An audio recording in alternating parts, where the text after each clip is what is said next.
Mr. President, Dr. Biden, Madam Vice President, Mr. Emhoff, Americans, and the world.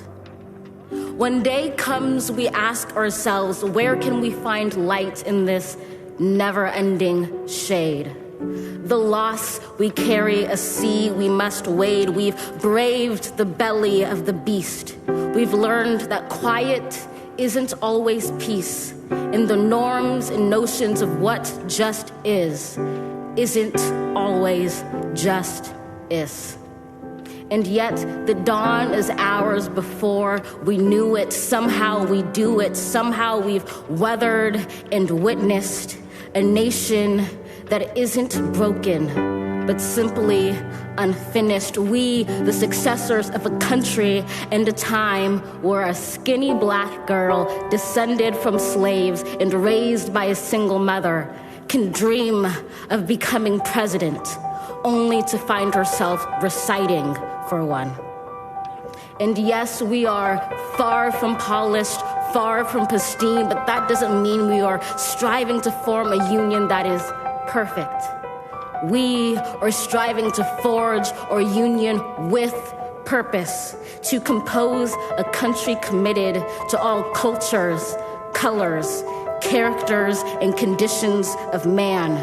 And so we lift our gazes not to what stands between us, but what stands before us. We close the divide because we know to put our future first. We must first put our differences aside. We lay down our arms so we can reach out our arms to one another. We seek harm to none and harmony for all. Let the globe, if nothing else, say this is true.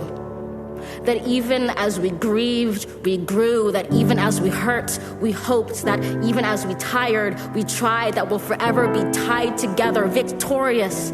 Not because we will never again know defeat, but because we will never again sow division. Scripture tells us to envision that everyone shall sit under their own vine and fig tree, and no one shall make them afraid. If we're to live up to our own time, then victory won't lie in the blade, but in all the bridges we've made. That is the promised glade, the hill we climb, if only we dare it. Because being American is more than a pride we inherit. It's the past we step into and how we repair it. We've seen a force that would shatter our nation rather than share it, would destroy our country if it meant delaying democracy. And this effort very nearly succeeded. But while democracy can be periodically delayed, it can never be permanently defeated.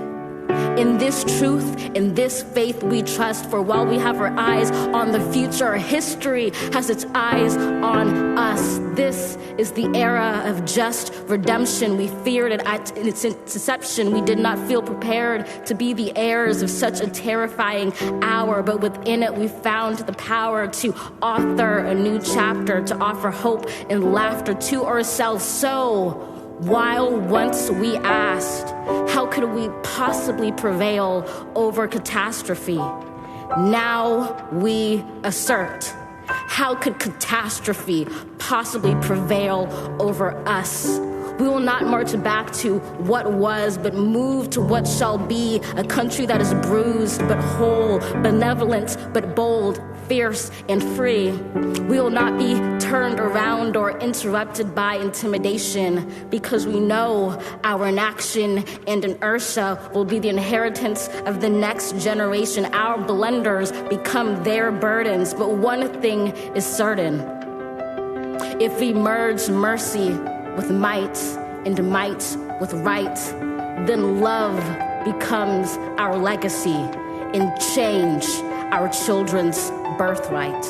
So let us leave behind a country better than the one we were left. With every breath from my bronze-pounded chest, we will raise this wounded world into a wondrous one. We will rise from the gold-limbed hills of the west. We will rise from the windswept northeast, where our forefathers first realized revolution. We will rise from the lake-rimmed cities of the Midwestern states. We will rise from the sun-baked south. We will rebuild, reconcile, and recover in every known nook of our nation, in every corner called our country. Our people, diverse and beautiful, will emerge battered and beautiful. When day comes, we step out of the shade of flame and unafraid. The new dawn blooms as we free it. For there is always light, if only we're brave enough to see it, if only we're brave enough to be it.